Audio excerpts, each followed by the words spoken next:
Hi. Oh, you going to do the countdown? Yeah, I was just saying that we're recording that. All right. 5, 4, 3, 2. Hi. This is Marjohn of Marjohn's Musings. And today's show is the women's show. So, for my gentlemen viewers, if you get shy easily, maybe it's a good time. Pick up the clicker and find us again next time. Ladies, I have some very important information to share with you today. As you can see, this show is about ladies' undergarments, among other things. And I wanted to talk to you not just about the undergarments, which can be very, very beautiful. I mean, this one's gorgeous. But they can also be a real problem. This beautiful brassiere is a size 36G. Look at the rib cage allowance, and then look at the cup size. In the real world, this doesn't exist usually unless someone is very blessed and well endowed, or they've had breast enhancement or breast enlargement surgery. Being a registered licensed occupational therapist, I've had the misfortune of having to try to help women cope when those breast implants burst, releasing silicone into their bodies, or they shift and their bosom is halfway down toward their belly, or they become inflamed and the breasts develop what's known as cystitis. I don't believe that the Almighty made the mammary glands strictly for the visual enjoyment of one's sex partner. I believe that so strongly that we're going to do our whole show today on women and women's body image. Now, this pretty little brassiere is disproportionate to the point that even though it was $55 originally by the manufacturer, I wound up being able to get it at Marshall's for $6.99. And I know there are people in my audience who are like people from Missouri, the Show Me State. Here's a similar brassiere, and here's the Marshall's tag, $6.99. The reason that I brought this brassiere in is because it's strapless, and it has silicone rubber to hold it in place around the person's rib cage. And if you're interested, it came with black straps that could hook into the top of the cup and into the back of the bra. Or if you wanted to go strapless, but you were afraid that those little rubber silicone bands were not sufficient to hold you up, they also came with see-through plastic straps, which somehow I managed to lose on the way to the studio.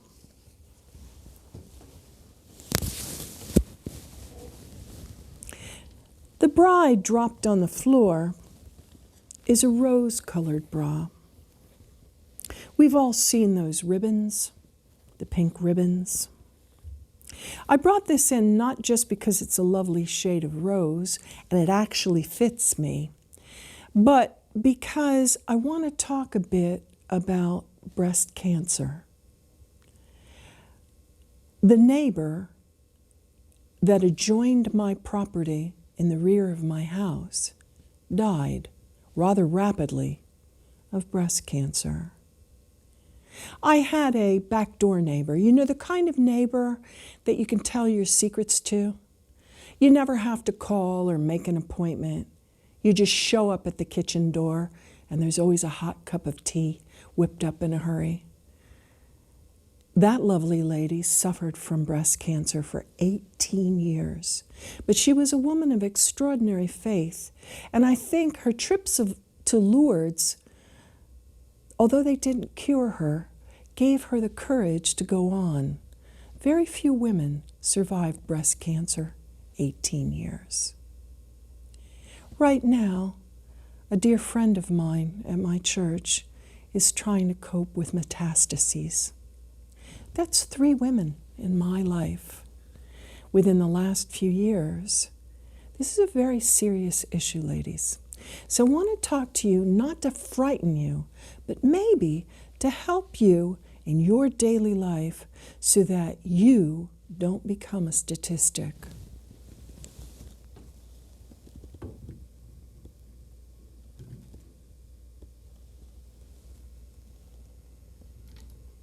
This brassiere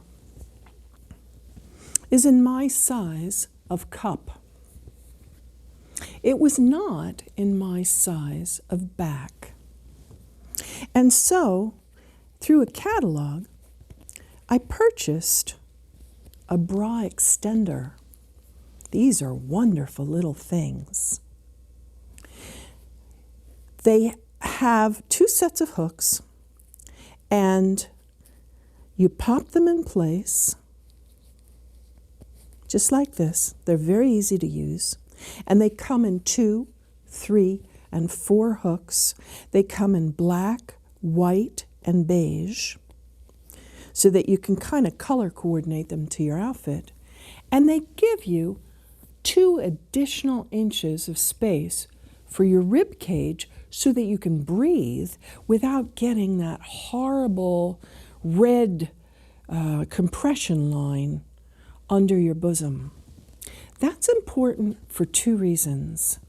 One is because it's miserable. I mean, I remember pulling 12-hour shifts at my job at the sleep laboratory at Salem Hospital and coming in the door and not knowing which to take off first, my shoes or my bra.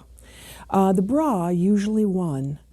And we're going to talk a little bit later about shoes as well. I brought you in a show and tell. These wonderful things are the wires inside the cups of a bra that is an underwire bra. My least favorite bra in the world, okay? And the reason it's my least favorite bra in the world is it binds the breast almost its full circumference right up under the armpit. We're going to talk about armpits too, but let's stick to the wires for a moment. This lovely bra did not come in my girth. So I went and I got some lace and I expanded it. One of the reasons that I expanded it myself through hand sewing is if you put these bra extenders in so that you get the additional girth, one of the downsides of that is where the bra comes up in the back shifts towards your shoulders so that your bra straps can slip off your shoulders and slip off your shoulders. It's annoying. But they sell a little clear strap that you can put on the top back of your bra. You're kind of harnessed in there, but in a way that's kind of nice because then if you're at a business meeting or you're doing a television shoot like I am, your bra straps don't fall down partway through the day. But what I did is I customized this bra for myself. I bought a very pretty one with beautiful embroidery. I've worn it quite a bit, so I'm sorry it's a little motley. But I was able to take the bra straps and shift them toward the middle. And those of you who go to the gym on a regular basis like I used to are very familiar with racerback bras. That's the kind of bra that comes in the middle so that you don't have that problem of your straps falling down while you're trying to shoot baskets or run or work out on the workout equipment. What I'd like for some of you to do, if you're brave, is get a hold of a straight edge razor blade, take your bra, turn it inside out, and take your razor blade and cut the felt insert that holds your wire in place. Get a pair of pliers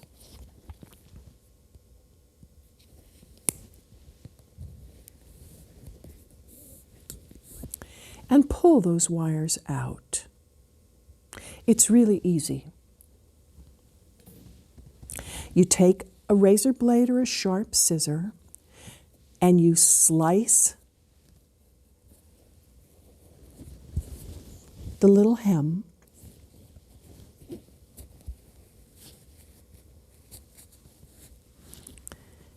Take a pair of pliers and pull the wire out like I just did. I'd do it again, but once is enough. You've seen what I've done. The downside of that, well, the wired cup holds your bosom in a certain shape.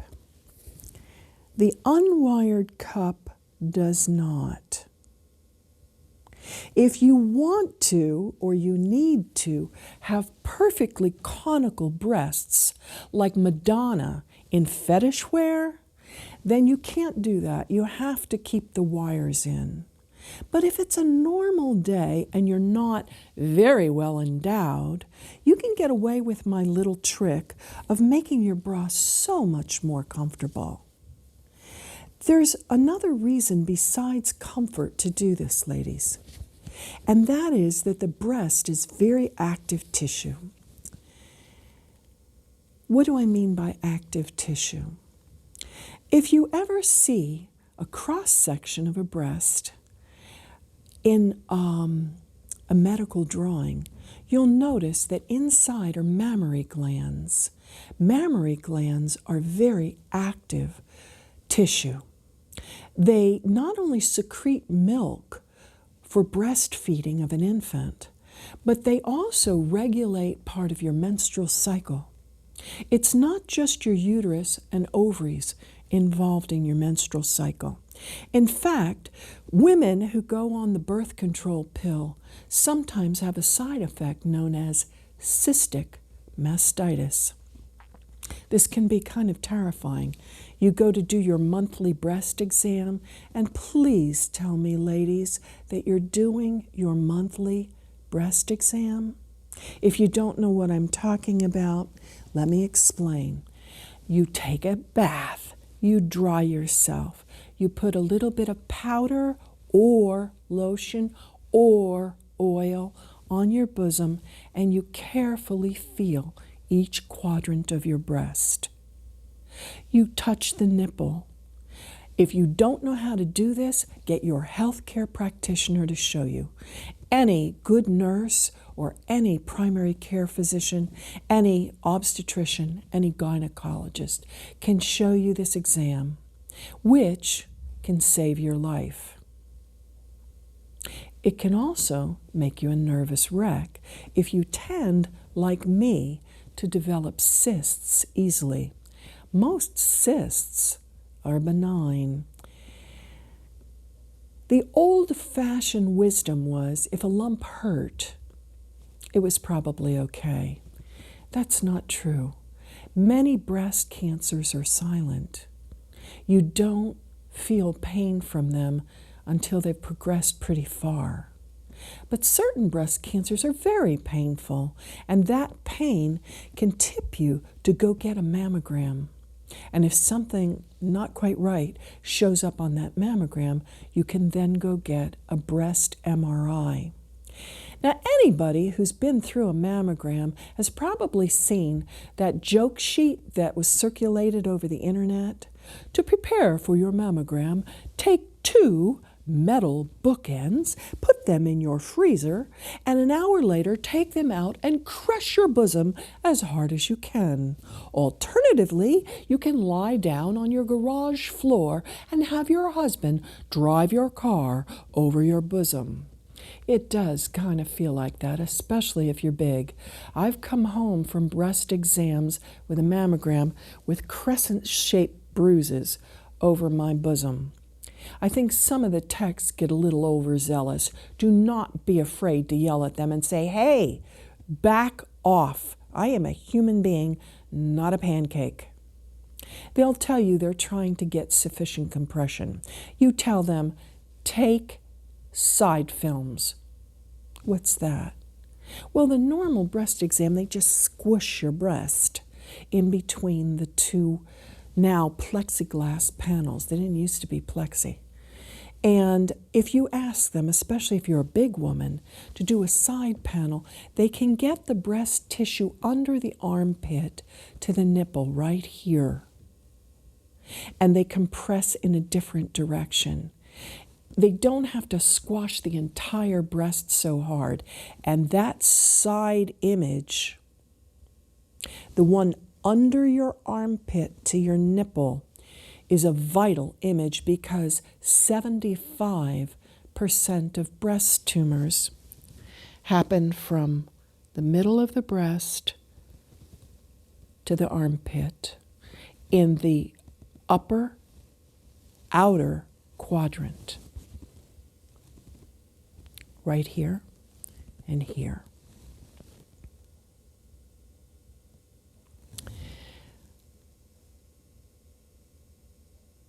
You can purchase bras that hold you in proper position, like my pink one that we started the show with, that have no wire in them at all. They tend to have a nice chest band, and this one, I like this one. It has a lovely jacquard loom pattern of chrysanthemums, which happens to be the flower that is for my birthday month. Do we need a bra? Well, depending on where you work, maybe you do. There are a lot of jobs like receptionist or sales clerk in a cosmetics counter at the mall where you have to look sharp, ladies. It's a sexist, miserable mess, but it's a fact of life. But when you get home from your job and you don't have to be protruding to the public, what would happen if you shifted to something equally lovely, but not as miserable? This is made by Danskin, and it's a pretty thing. It has soft, expandable cups and a tighter, more elastic chest, so that your breasts are free to come out a bit, and they're held in place by this lovely design. One of the things you have to be wary of when you're picking any kind of lingerie is that the sizing isn't meant to make a woman insane. Look at these. The label inside says that they are a double extra large. I'm going to stand up and I'm going to show you what a double extra large looks like. And then I'm going to show you what these panties look like.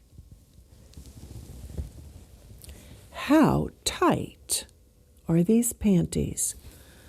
Well, they stretch, but how far?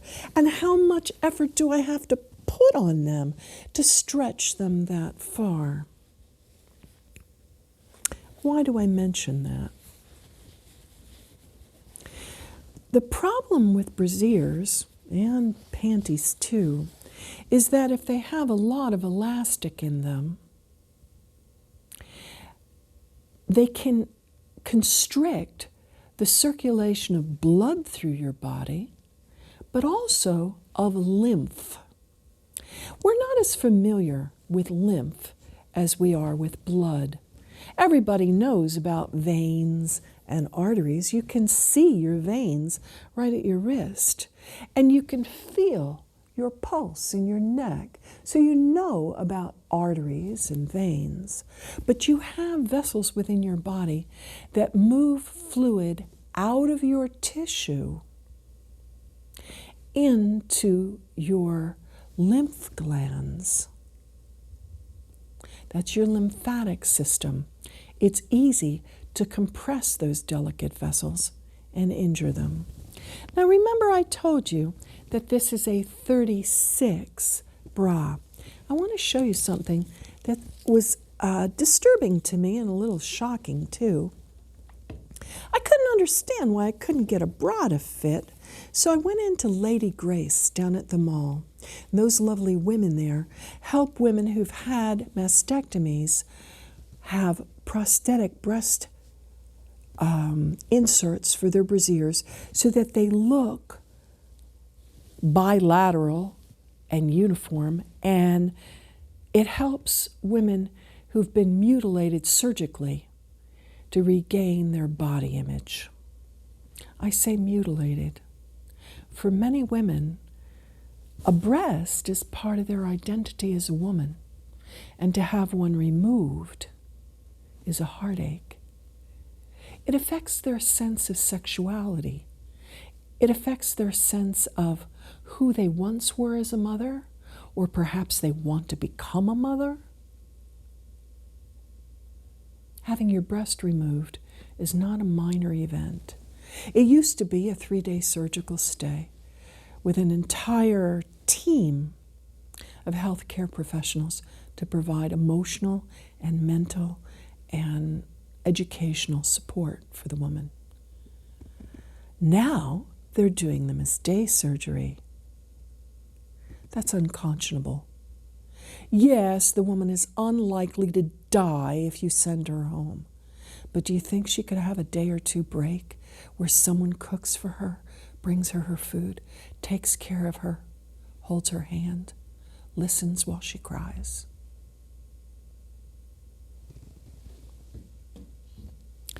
My trusty tape measure. I want to show you something about my size 36 bra.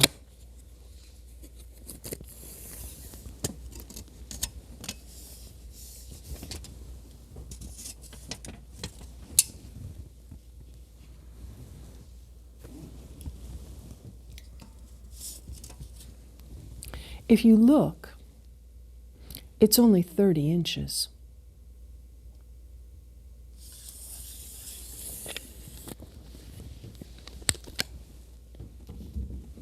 It's 30 inches because it stretches.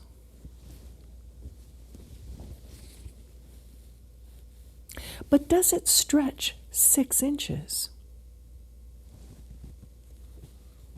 Not easily. And what that does is it causes the system that takes toxins from the metabolically active breast tissue and brings them into the armpit, where sweat glands pick up the toxins and extrude them through the body through perspiration. And just like the wires, it cuts that circulation off so that the toxins that build up in the breast, like every other part of the body, but since the breast is pendulous and passive and not a muscle, it doesn't get the same sort of circulation that your bicep gets when you're pumping iron at the gym and your bicep has toxins in it from its metabolic process, and blood vessels take the toxins away. The breast is pendulous and passive. And what that means is it doesn't get that same sort of blood circulation as a moving muscle. And the toxins then have to be removed by the delicate lymph system. And if you impede the flow of liquid with wires and tight elastic bands, the toxins can't get to the armpit. Now in America right now, we have an absolute epidemic of breast cancer. I mean, it's terrifying how many women are dying of this disease. Part of the problem, and I know this from years of experience as an occupational therapist, helping women post-mastectomy try to cope with swollen arms when the surgeon has to remove their lymph glands. That swollen arm is called lymphedema. And they make a special kind of girdle for your arm to keep the edema from injuring your skin by swelling so much. And there's a special box that women can put their arm into, and little corn husks, little pieces of corn cob, are blown at them with a high-powered fan to pity-pat the skin, to activate capillary circulation, to get that edema to come out. That's some scary stuff. I try not to frighten you without a good reason. You can be proactive. Let's reverse the time on that. Let's go backward in time. And now you don't have cancer. You're young and healthy. If you're going to a ball in a beautiful, expensive gown, you may need to use an antiperspirant to protect your beautiful dress. But if you're hanging out in a t-shirt and a pair of jeans, deodorant will work just fine. What's the difference between an antiperspirant and an old-fashioned deodorant? Well, an antiperspirant typically has on the ingredients on the back label aluminum chloral hydrate or other similar chemicals. And what they do is they clamp the little pores in your armpit shut so tight that perspiration can't get out. Well, any of you that are like me that have an active athletic life, if you go to the gym and you start running on the treadmill or moving on a Stairmaster or doing an elliptical cross trainer, at a certain point your armpits start to hurt if you've used this stuff, and then your body says, the heck with this, and the perspiration bursts forth. It's a miserable, uncomfortable sensation. And the first couple of times that I experienced it, the smell that came out of my armpits was acrid and uncomfortable for me, let alone the other people in the room. And I had a lovely OBGYN by the name of Rose Osborne. She has since died of the metastases she suffered after breast cancer.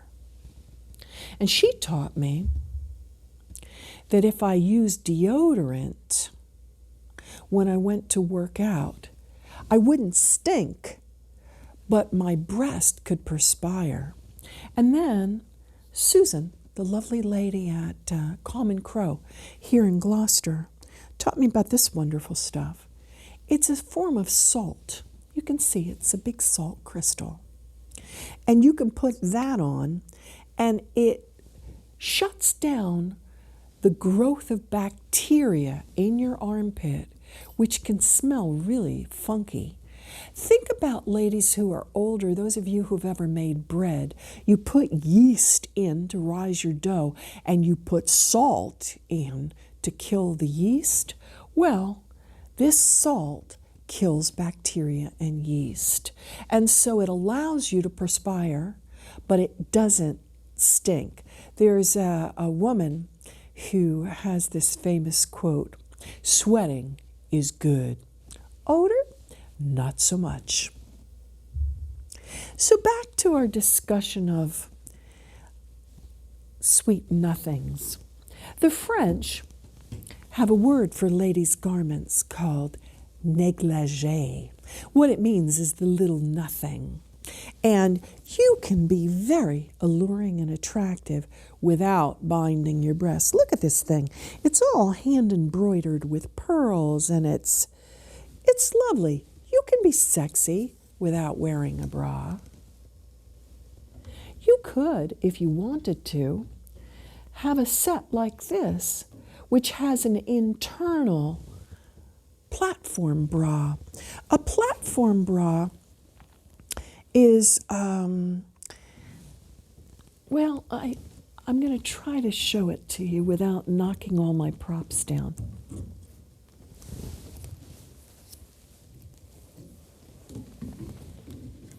Oh, this is one of those extenders. So you can use them in any bra, and if you have on an opaque shirt, nobody knows you've got that on, and it gives you some breathing room. So here are the little pants, and they have a band down the middle of the back that's got elastic in it, and the side panels for your tushy cheeks is sort of like that camisole. It's a soft fabric, so your buttocks can protrude and be shaped.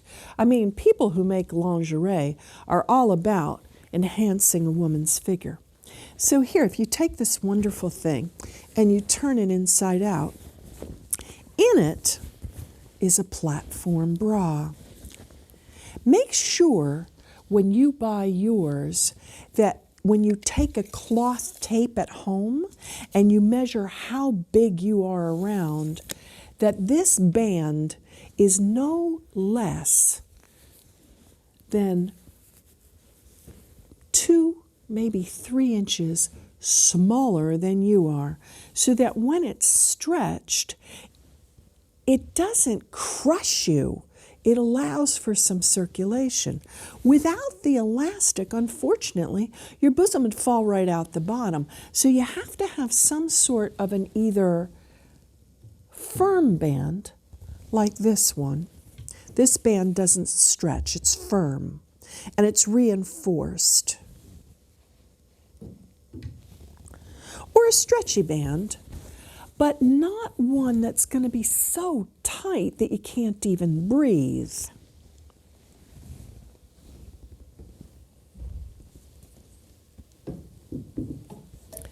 Talking about too tight to breathe.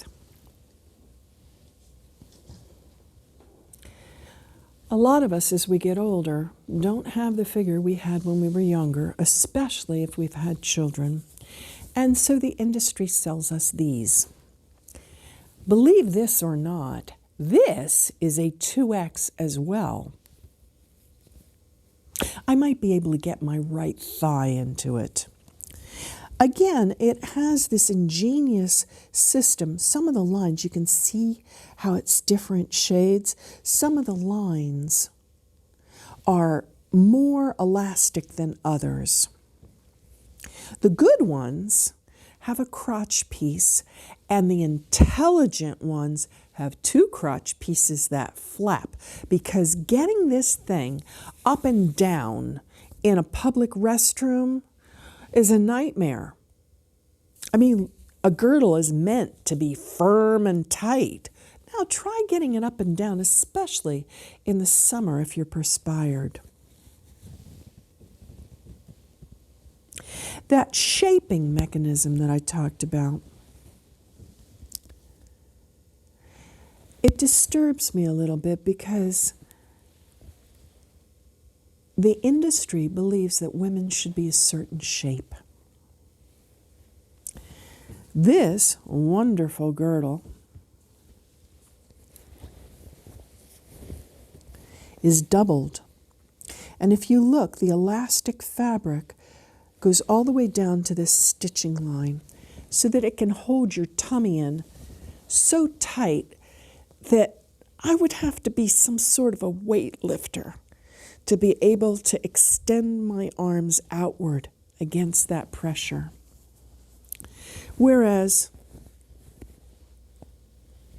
the buttocks panels move easily.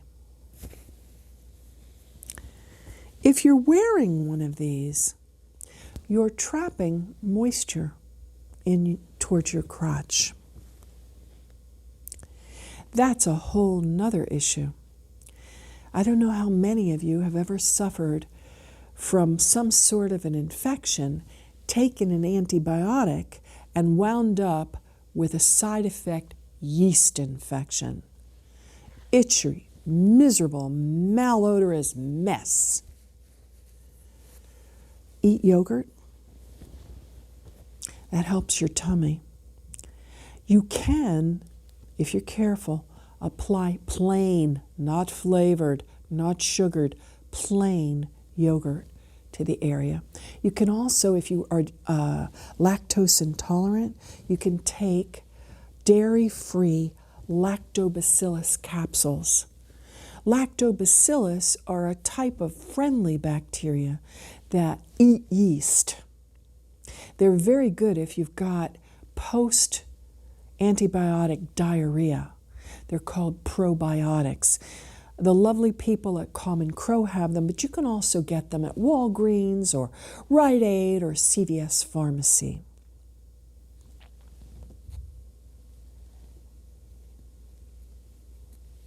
These are what, when I was a child, was humorously known as falsies. Not every woman is sporting a C, D, double D, E, or G cup. Since most modern Americans buy their dresses and blouses and shirts off a rack, they're not measured and fitted and fit by a seamstress like people were in the old days. A whole lot of clothes have a pre-designed bust to chest proportion. And if you don't fill that out, you can feel inadequate. Don't. These are still available. You're who you are. If you have a dress for a special occasion and you don't fill out the bust, buy a set. But when you go to the gym,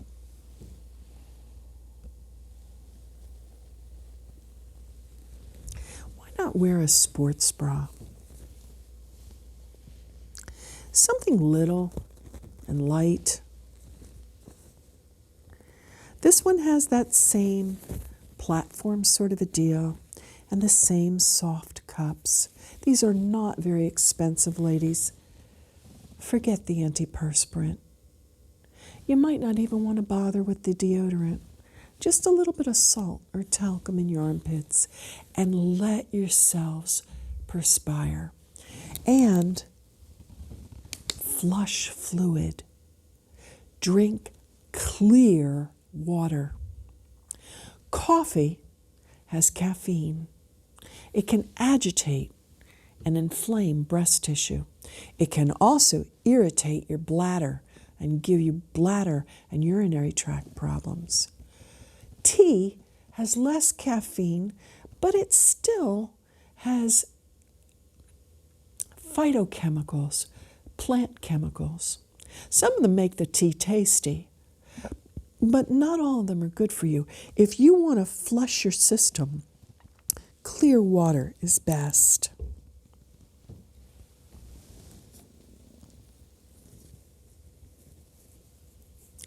This kind of bra by Bali was my bra of choice for years. It's a double cup bra so that my nipples don't show out through my t-shirt. And in the side, it has a support stay.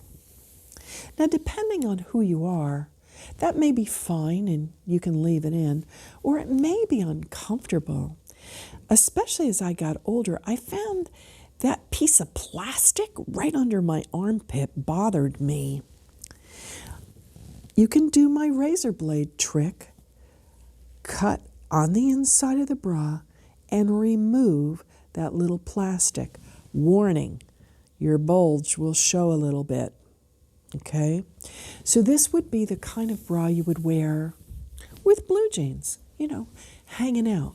Not necessarily what you want to wear to the corporate Christmas party.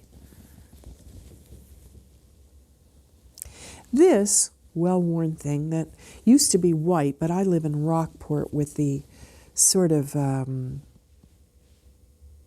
less than crystal clear town water, shall we say, is a sleep bra. I don't wear a bra to sleep in. I wear this when I want to be comfortable, but there are women, especially well-endowed women, that don't feel comfortable to let their bra off at all.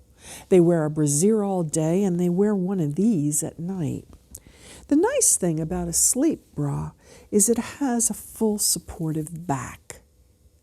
You don't get that off-the-shoulder strap problem you do when you put in a bra extender like I did here.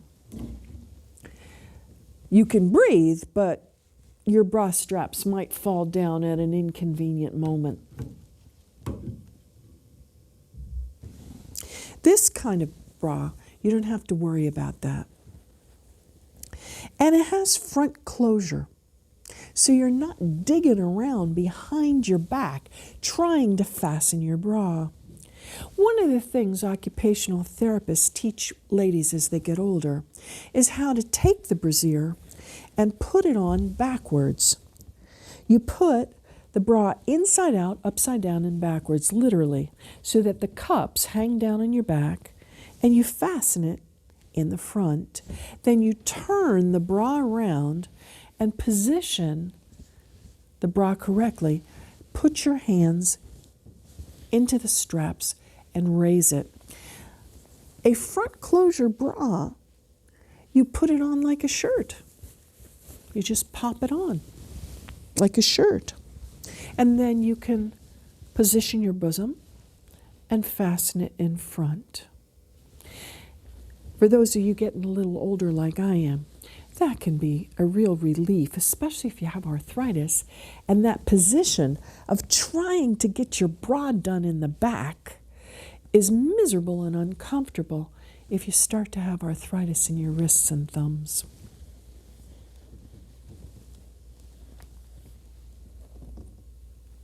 I mention the sleep bra because I think, now this is my personal opinion, and it's not necessarily backed up by scientific study, but I think if you're going to bed and you don't like the feeling of your bosom lying on your lower chest and making you perspired, a simple camisole might be all you need.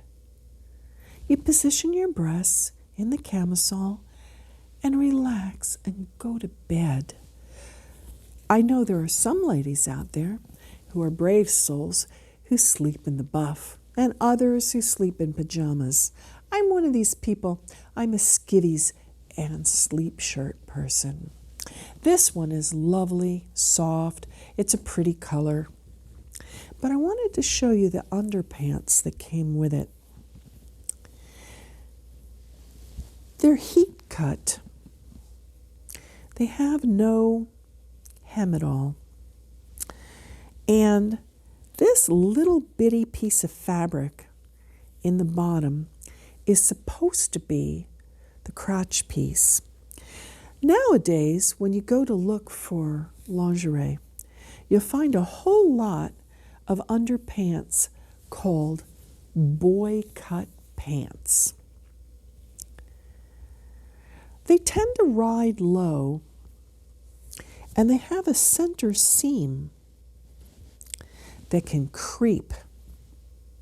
If you're active, riding a bicycle or running or dancing, that center seam can injure delicate tissue, ladies. If you're going to be doing that kind of activity, you might want to switch to an old-fashioned brief.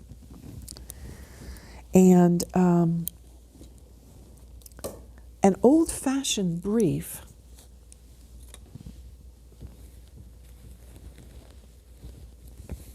has a crotch, just like you. And what that does is it keeps an edge seam from injuring you as you move.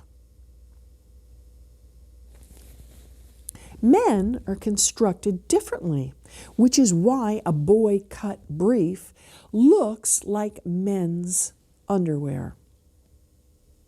But men have a front flap so that they can take care of themselves in the toilet.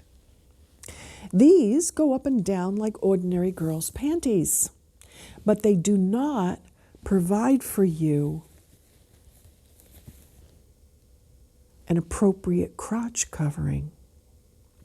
Think about it. If you're comfortable with those, more power to you. Those of us who grew up with crotch protection like these kind better.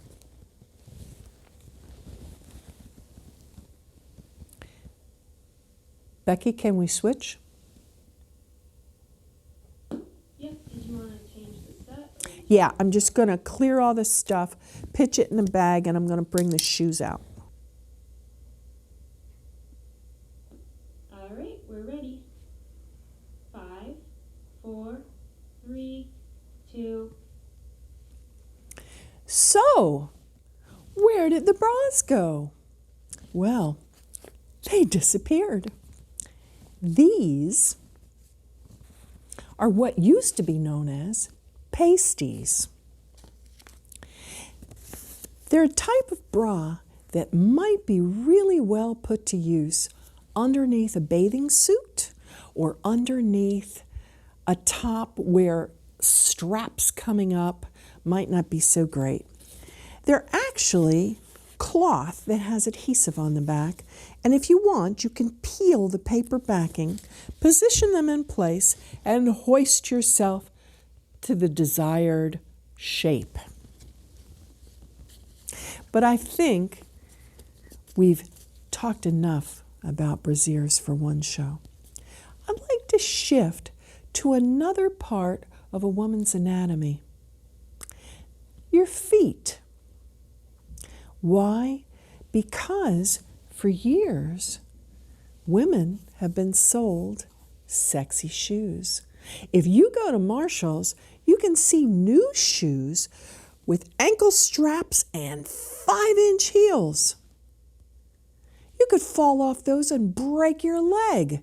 You could fall off those and twist your ankle. They're sexy shoes. I don't want to tell you what the local boys in Gloucester call them. It's not exactly complimentary. The problem with sexy shoes is that they cant your hips forward.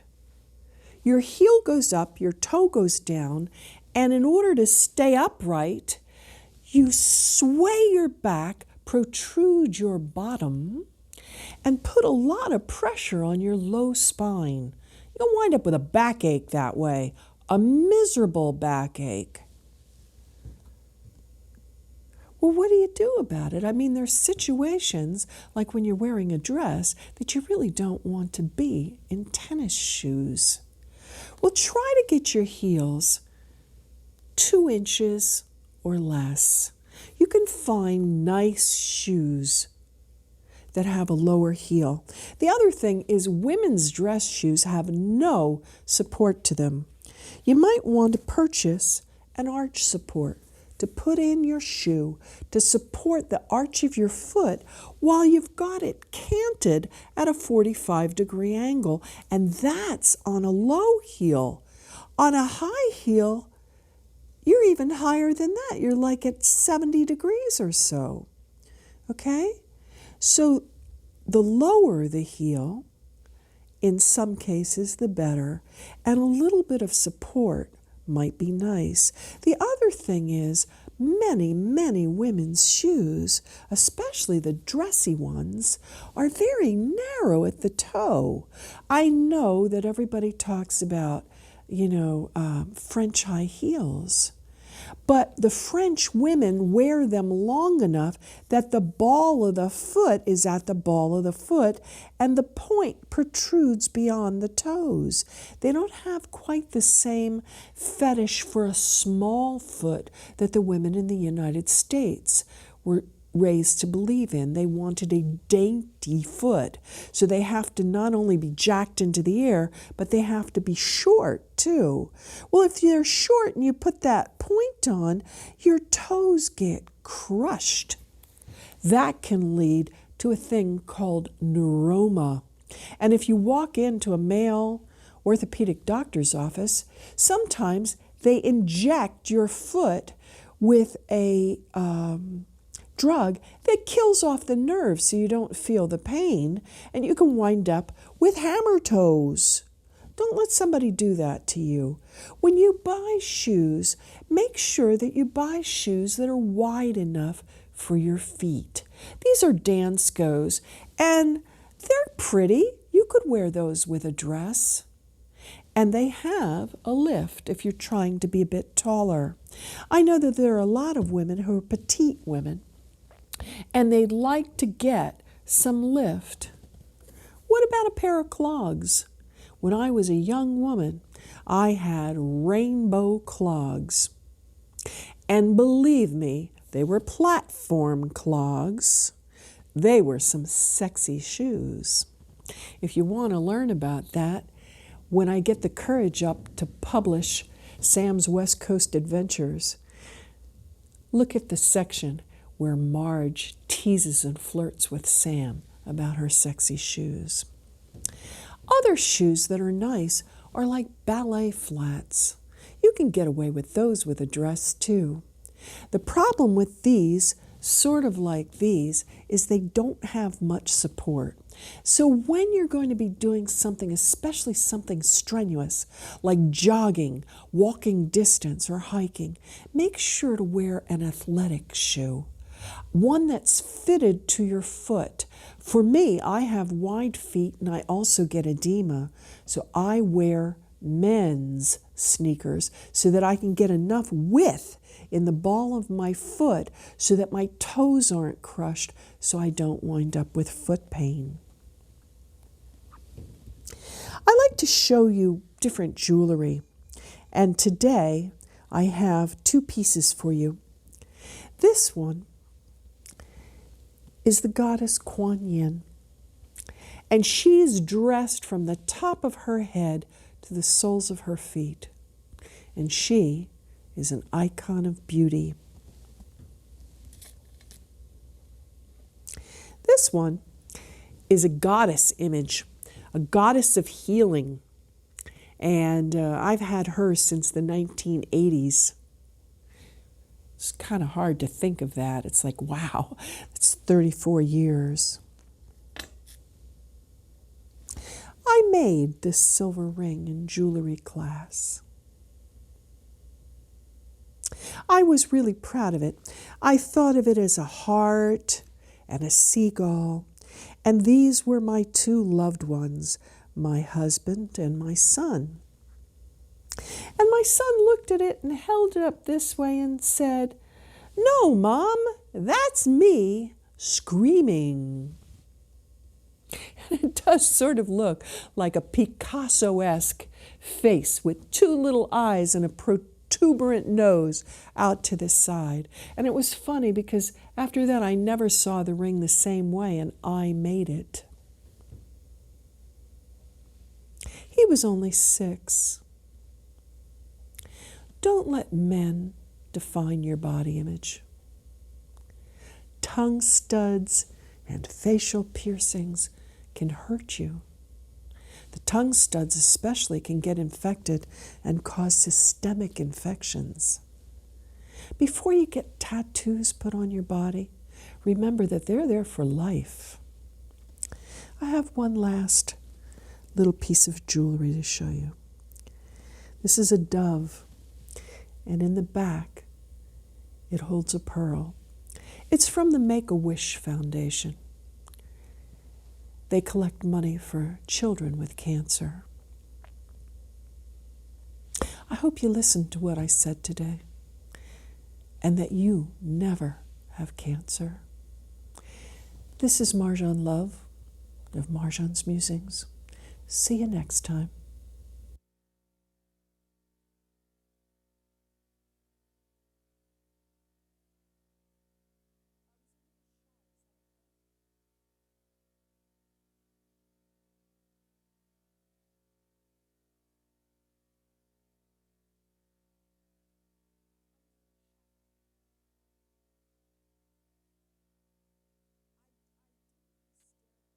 was kind of afraid of that.